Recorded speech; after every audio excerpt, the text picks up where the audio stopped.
ये तीन विधेयक किसानों को पहली बार स्वतंत्रता दे रहे हैं, क्योंकि किसानों को अपना ही पैदा किया हुआ माल, अपने ही खेत का माल बेचने के लिए कृषि उपज मंडी में ही जाना पड़ता था। दूसरे से वो व्यवहार नहीं कर सकते थे। जो एरिया की कृषि उपज मंडी है वहाँ पे उनको कंपलसरी जाना पड़ता था। मैं सच में सभी किसानों की तरफ से पंतप्रधान नरेंद्र जी मोदी और कृषि मंत्री नरेंद्र सिंह तोमर के आभार व्यक्त करता हूँ कि पहली बार उन्होंने किसानों को स्वातंत्र्य दिया है कि भैया तू कृषि उपज मंडी में भी बेच सकता है या तेरे खेत से भी बेच सकता है, रास्ते के बाजू में भी बेच सकता है, डायरेक्ट ग्राहक को भी बेच सकता है, कंपनी को भी बेच सकता है। जहाँ पे तेरे माल को अच्छा भाव मिलेगा वहाँ पे बेचने का स्वातंत्र्य किसानों को है, ये बताने वाला विधेयक पंतप्रधान नरेंद्र जी मोदी ने पास किया है। दूसरी बात ऐसी है कि हार्वेस्ट होने के पहले मेरे यहाँ संतरा है, मौसम्बी है, केला है, प्याज है, हार्वेस्ट होने के पहले कोई प्रोसेसिंग इंडस्ट्री मॉल वाले मेरे पास आते हैं, किसान के पास आते हैं, 1.5 एकड़ वाले के पास आते हैं, 2 एकड़ वाले के पास आते हैं, फार्मर प्रोड्यूसर ऑर्गेनाइजेशन वाले के पास आते हैं और बोलते हैं कि हम एग्रीमेंट करेंगे कि आपकी फसल निकलने के बाद में ये भाव में आपको आपकी फसल हम पूरी खरीद लेंगे और आपको तंत्रज्ञान भी देंगे, बीज के लिए सहायता भी देंगे, 1/3 आपको पैसे भी देंगे।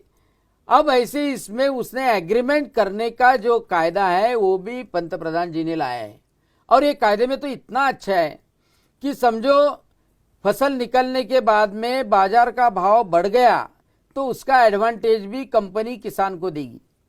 समझो भाव कम हो गया तो जो करार में लिखा गया है, जो एग्रीमेंट में लिखा गया है वो भाव से कंपनी को खरीदना पड़ेगा। दूसरी बात ऐसी है कि कोई झमेला हुआ तो एसडीओ के अंडर ही उसको सुलझाना पड़ेगा। ज्यादा से ज्यादा जिलाधिकारी तक जा सकेंगे, हाईकोर्ट कोर्ट में जाने की जरूरत नहीं पड़ेगी।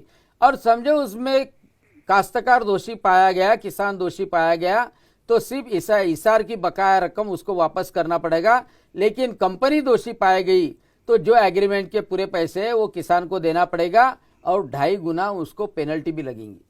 यानी अच्छा, दूसरी बात है, कांग्रेस वाले क्या बोल रहे हैं कि ये सभी खेती कंपनी के कब्जे में जाएंगी।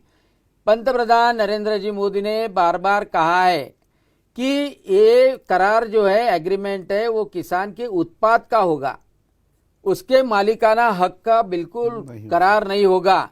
इसलिए कौन सी भी कंपनी कितनी भी ताकतवर हो, किसान की खेती का टुकड़ा भी नहीं लेके जा सकती। दूसरा ऑब्जेक्शन संभ्रम इन्होंने पैदा किया है कि नरेंद्र जी मोदी एमएसपी खत्म करना चाहते।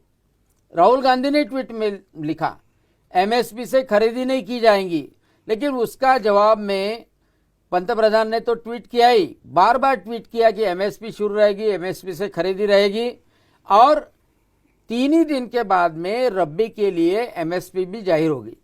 और आज की कंडीशन ऐसी है कि मूंग रहे, उड़ीद रहे, सोयाबीन रहे, उसकी खरीदी भी शुरू हो गई। यानी सिर्फ बोलने से नहीं, कृति से भी आंसर उन्होंने दिया है। और तीसरा विधेयक जो है कि जो 1955 से ये सभी तृणधान्य, गेहूं है, चना है या दलिहन है, तिलहन है, ये सब जो अनाज के थे, या तो प्याज है और पोटैटो है, इनको आवश्यक वस्तु कायदा में डाला था, एसेंशियल कमोडिटी में। इनको एसेंशियल कमोडिटी में से निकाला गया, उसके वजह से अब किसान उसका स्टोर कर सकता है, उचित भाव जब मिलेगा तब बेच सकता है। अब एक किसान को स्वातंत्र्य मिलने के बाद में आंदोलन क्यों हो रहे? क्योंकि इसका कारण ऐसा है कि जो कृषि मंडी में दलाल थे, जो व्यापारी थे, जिनकी मोनोपोली थी, काश्तकार को वहां आना ही पड़ता था, अब उनकी मोनोपोली खत्म हो रही।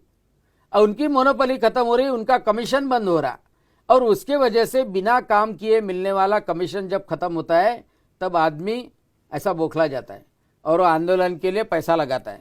इसलिए दलालों के माध्यम से पुरस्कृत किया गया हुआ आंदोलन है।